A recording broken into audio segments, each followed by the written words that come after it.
Time right now is 8:30. Good Wednesday morning. Welcome to the WLBB Community Voice here on News Talk 1330 FM 106.3, streaming live online at newstalk1330.com. This morning we are on the News Talk 1330 WLBB Facebook page. Thank you, Josh. Sorry about that. Where you can see my young guest. She represents RWEAG, or RWE Ag. Her name is Alexis Bowman. She is a Senior Development Manager. My name is Colin Worthington, by the way. And if you are watching on the News Talk 1330 WLBB Facebook page, do encourage you to post any questions or comments you may have for our guest. I know our topic this morning will be something that's been talked about a lot in Roopville and southern Carroll County. So just another opportunity to educate everybody on this the best that we can, and hope that you'll take advantage of future town hall meetings that are planned or will be planned for the coming year before this project gets going. So Alexis, good morning. Good morning, and thank Colin. you for coming out to talk about this. Thank you for having me. Absolutely. This is so exciting.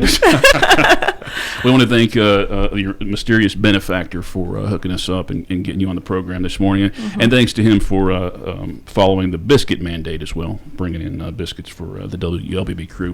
Well, first of all, give us the background on RWE Ag. Yeah, for sure. So RWE, we're an independent power producer.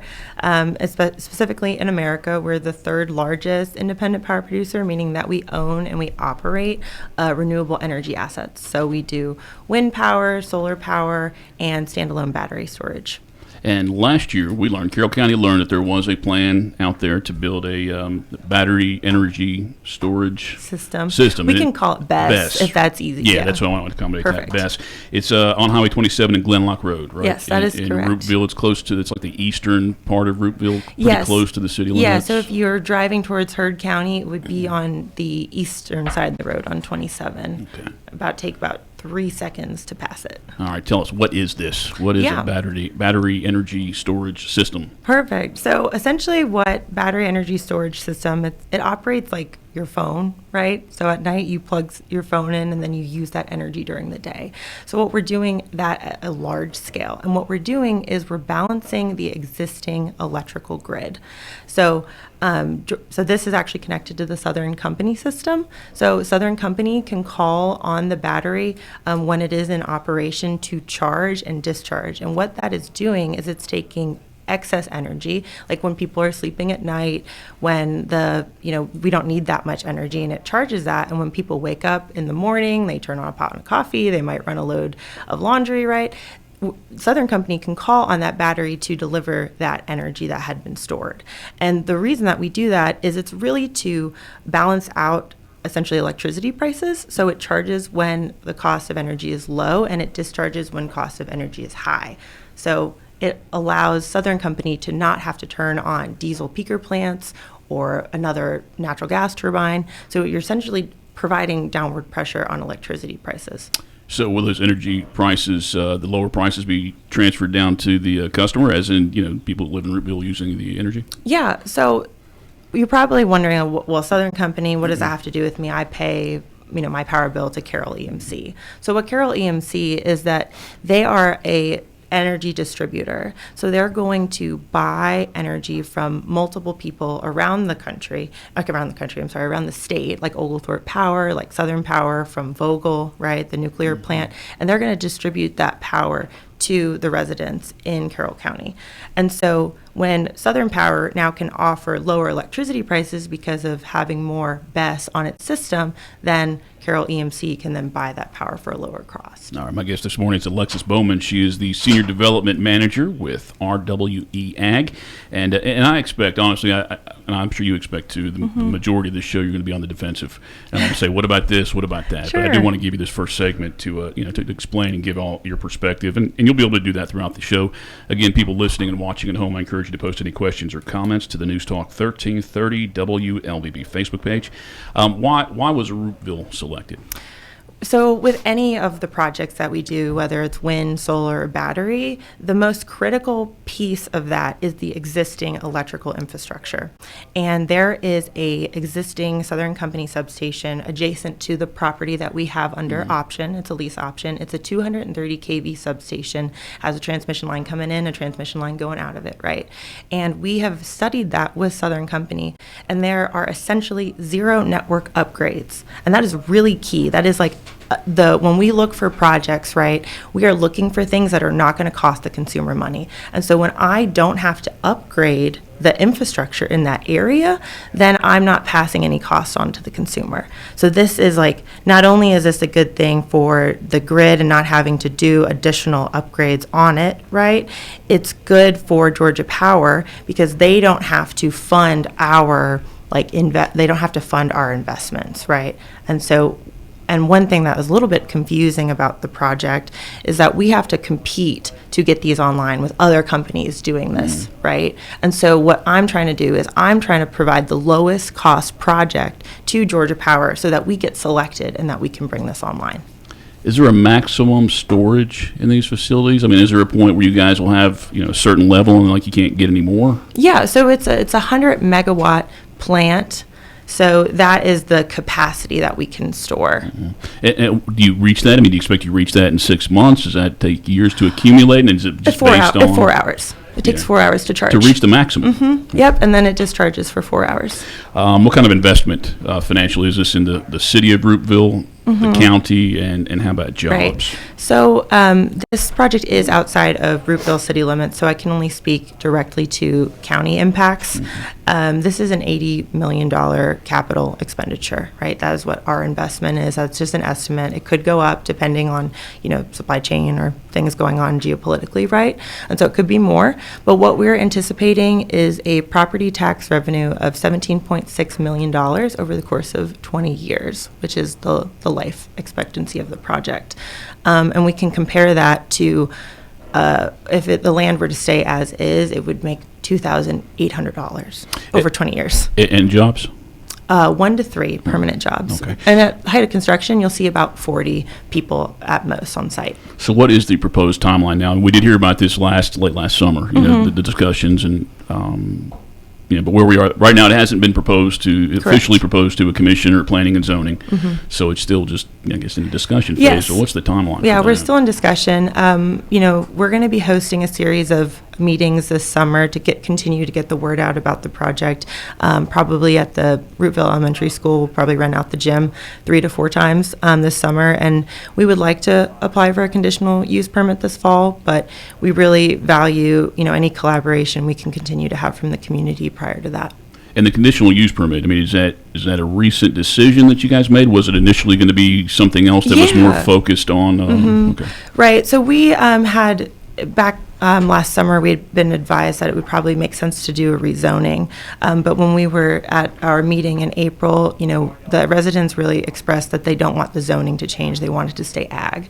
And so this is kind of to be discussed with county stakeholders. But what we've done in other places, if we've done a conditional use permit, which is essentially a variance on the ag land, and it can stay ag land zoned. So in theory, if you guys are just leasing that, I mean, is that new as well? Is that a new decision, or is that always the idea? No, it's always been a lease. Yeah. So after you're done leasing it, say 20 years, I mean, it can revert back to the owner. Exactly, it can. And all improvements, so it's actually state law that we decommission our sites, whether it's a solar site or whether it's a battery energy storage site. We have to remove all of the improvements, so like any gravel or roads, and we have to leave it to dirt, right? Like decommission is totally wipe away everything. Totally wipe away everything. Everything. There'd be no, 5 years after that, there'd be no belief or Yep. understanding. You that wouldn't have guys known were it was even there. There'll be a flat pad, and I guess the homeowner, if she wanted to put a house on it, or or wants to farm it, or she might have a plot of land that she could farm now, because right now it's timber, unmanaged timber.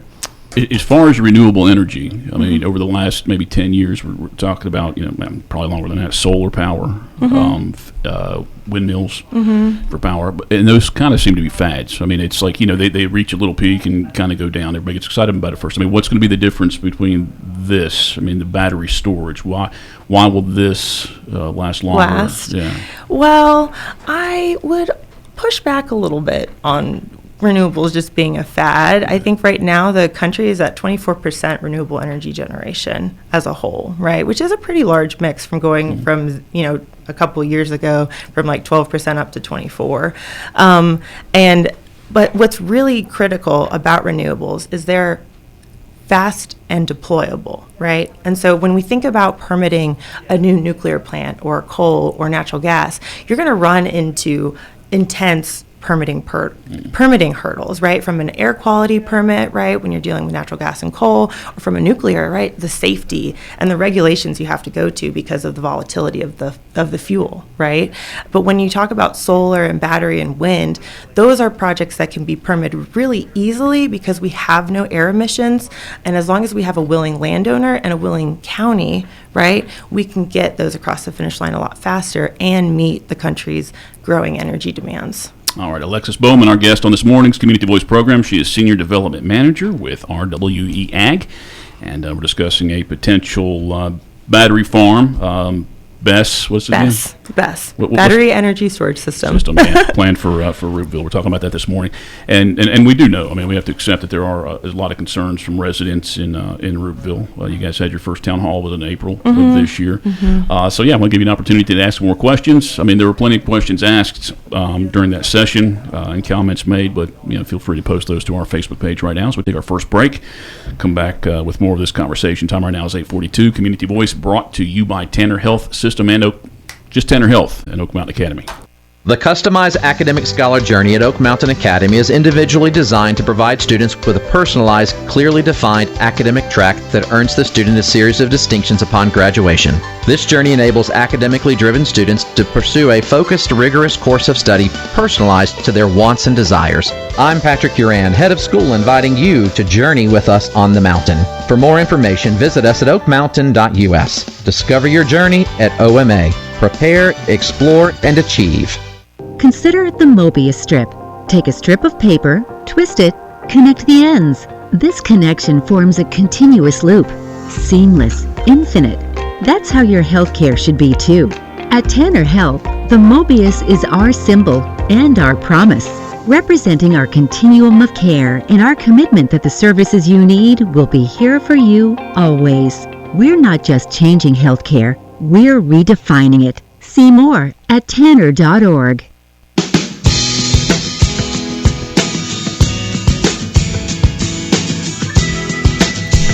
8:42. Welcome back to the WLBB Community Voice here on News Talk 1330 FM 106.3. My name's Colin Worthington. My guest is Alexis Bowman. She is Senior Development Manager for RWE Ag. Again, we are on the News Talk 1330 WLBB Facebook page, and at 8:43 this morning, it's a live program. So if you have any questions to ask, please feel free to post those up there this morning. I know a lot of you end up watching this show later on in the day and put questions, and sometimes they don't get answered. So you get about 15 more minutes, or you can trust me just to put together whatever questions I have. And I so do want to be fair with this. I mean, to give you opportunity to give you guys your explanations, but I feel like I got to support the community and their concerns. Now, I went to our good pal Google AI this morning and printed out a bunch of things that are safety concerns. Fire and explosions. Lithium-ion batteries, a common type used in storage, can undergo thermal runaway, leading to fires and explosions. These fires are difficult to extinguish and can release toxic substances. Okay. Yeah, that's a big one, and that is honestly like the biggest concern that we see when we deal with BESS. So one thing that I can kind of caveat to you is that if you Google battery fire, you need to ask yourself a couple questions, like how old is this facility, and what is the chemical makeup of this facility? So there is typically what you're seeing when you're seeing a battery fire is an older battery, probably from about 10-ish years ago, that is a composition called nickel, manganese, cobalt. It's a very expensive type of battery, and they were deployed specifically in California when they were having an energy crisis where they were having too much energy generated during the day and not enough at night. And they said, we got to get something on the grid that can store this energy and we can use it later. Well, those older batteries, first of all, they were made of this unstable kind of battery, which is this NMC battery. And they were also they did not have what we call a battery management system, which is the remote monitoring, which batteries have now. So the battery management system coupled with lithium iron phosphate batteries, which are essentially the trusted battery of today. Tesla and the Model 3, that's what those batteries are. And Tesla is also manufacturing these big mega packs that we're considering for this project as well. It is driving around you right now, right, in a sense, and it's also in the fields. And they have these battery management systems so we can remotely monitor them from our monitoring system in Austin, Texas. And then also Tesla monitors all of their products as well, because they slap their name on it, right? They say, this is our battery. We're proud of this project. We stand behind like this technology. Like, we're going to watch it too. So it can be monitored down to the singular cells of batteries, right? And so if there is any irregularity in voltage, performance, if there's a thermal, like it's getting warm or something, they can actually shut the whole module off and disperse that energy back onto the grid and just turn it off. So we can catch the problem before it happens. Yeah, I think that's the key. Before it happens, it's not like Right. something has happened and it's leaked out in some way before you guys are notified. Yeah. Well, how you said monitoring in Austin? I mean, is there a local monitoring, or I mean, I know So we've got the Wi-Fi and the hi-fi and all that good stuff, and it can be done rather quick. But So it's all wire, right? It's all like telecom wire that's installed. And we have, so when you are an independent power producer and you have over, I think it's 3 gigawatts of energy on our electrical grid, like FERC, like the federal government requires you to have a secure room that is constantly monitoring all of your generating assets. So we are looking at that on screens. We've got 2 to 3 people in that room at all times, 24/7, watching all of our energy generating assets in the country. Because it's national security, right? oh, yeah, absolutely. I mean, and there are concerns that somebody could tap into that somehow. Yeah, that's That has been presented. I've seen it. Yeah, that definitely. And I probably am not the best to speak about national security and cybersecurity, but I can just say that we have never had an incident, and it's something that we are monitoring because, Unfortunately, for any kind of project like this, it's like we know everything until we don't know something, until something happens. Right. Yeah, let me give it back to you as far as the those old videos of the battery storage. I mean, yeah, that's understandable. Stuff's improved since then. I mean, we talk about the data centers here too, and people are posting videos from data centers from 10, 15 years ago as far as the noise and pollution and things. So yeah, there are improvements going on. Let's go back to our friend AI Google. Sure. Another concern is the environmental impact, like waste generation, manufacturing and disposal of batteries, generate hazardous waste, including heavy metals and solvents, and recycling too. What's the plan for that? Yeah, I would say because I would say that best recycling is it's kind of in its early stages. I would say there are businesses that are generating or are growing because of the need to recycle. We aren't seeing batteries hit their, I would say, useful life yet, right? So it's something that's being done kind of in the tangent of the development of it. And these are things that I'm sure that have been presented to you guys, questions already from locally, potential for health concerns, the fires, toxic emissions, and water contamination too, I'm sure has been a big one. Yeah, so we can talk a little bit about, so the fire, so it's like a 1 in 12 million chance of something happening in regards of a thermal event, like having a thermal runaway event, which would cause a fire. And so the way that these BESS facilities are designed, they're designed to fail safely. So if we can think about BESS, think of giant, shipping containers. So we're going to line up these shipping containers with significant room apart from them. If one catches fire, what it does is it self-consumes. So it stays on that one unit and it will not propagate to any other of the units. So and studies have been done looking at VOCs, and typically the VOCs, volatile organic chemicals, that people would be concerned about dissipate within about 50 feet of the fire, right? So you're not having billowing smoke that is hurting people. And a lot of people compare a BESS fire, the chemicals, to one sofa burning on fire. And that's what West Virginia does when they win the national championship. They burn as far as but that as soon as there's some kind of spark or something coming off this thing, somebody's going to have it on their phone and put it on Facebook. Right. And that's going to be something you have to deal with for years and years after that. Yeah, I would like to just, the thing that differentiates RWE from a lot of companies is that we own and operate our assets. There are a lot of people like me that will go out and get a project permitted and then sell it, right? And so we don't do that, and our reputation is directly attached to how we operate our facilities. So if we have an incident, right, that's reputational damaging to the rest of the entire country. So what we do is we design these with the utmost standards, the highest standards, the golden standards, so that we don't have incidences like you're seeing. And I did want to point that out. There was a quote at the meeting back in April. A gentleman said, "We're not a group that gets permits and flips. Yeah, we stay from inception exactly. all the way to decommissioning, whether it be 20 or 40 years." And that is significant because there were questions about, you guys are going to flip this or, buy this and then pass it off to some bigger company who won't have as much control. Is there any... Is there any thought to this, with all the data centers being put together or discussed here locally, West Georgia and Georgia as a whole? Is there any consideration that this would be used to power, exclusively a data center? No. So that's what behind the meter generation is what you're talking about there. So a data center could technically have like a solar farm behind its own electrical meter that is helping power it, right? But no, this would not be connected to any facility directly, no. Okay. Time right now is 8:51. We'll take our final break and come back and conclude our conversation with Alexis Bowman. She is Senior Development Manager for RWE Ag. Guys, if you have any questions or comments, you can have about 7 minutes when we come back here. I heard the phone ring in the studio there, so perhaps that's a question or comment. But I will look at Facebook one more time. And if there are no questions or comments, you're stuck with me, whatever I come up with for that last segment. Community Voice is brought to you by Tanner Health and Oak Mountain Academy. The World Language Scholar Journey at Oak Mountain Academy is designed to provide students with a clearly defined, curriculum-based track to acquire essential knowledge and skills for success in biliteracy fields of study. The successful completion of this journey provides colleges with a method to recognize a rigorous foreign language immersion experience for all students at Oak Mountain Academy. I'm Patrick Duran, head of school, inviting you to journey with us on the mountain. For more information, visit us at oakmountain.us. Discover your journey at OMA. Prepare, explore, and achieve. Consider the Mobius strip. Take a strip of paper, twist it, connect the ends. This connection forms a continuous loop. Seamless, infinite. That's how your healthcare should be too.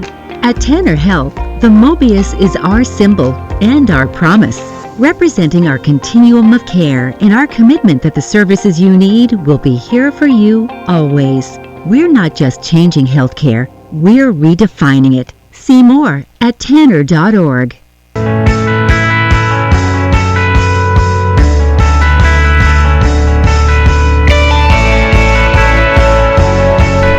All right, 8:52. Welcome back to the WLBB Community Voice. My name's Colin Worthington. My guest is Alexis Bowman. She is Senior Development Manager with RWE Ag.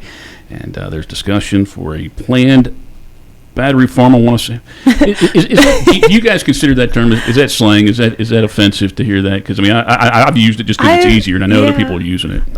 It's like we say solar farm, right? Because we're harvesting the sun, but I'm not sure. Battery farm. Battery Energy Storage System, BESS. And this one has a name, Dogwood, right? Is it Dogwood, yeah. Dogwood BESS? Mm-hmm. Okay. Very cool. And there's discussions. There'll be more public conversations, opportunities to comment and talk with representatives from RWE Ag at least a couple more times this year this summer, for the Roopville community. And then the plan is sometime, maybe in the fall, to actually go through the process of requesting a variance in the ordinances so they can start this project. But you'll have plenty of other times to comment on this. Is there anything that you think I've missed as far as you being able to present?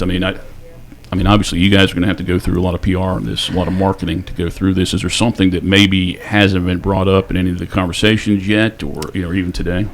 I think I would just emphasize that there is a really great opportunity here to have a low impact from a footprint perspective, right, and a huge economic investment.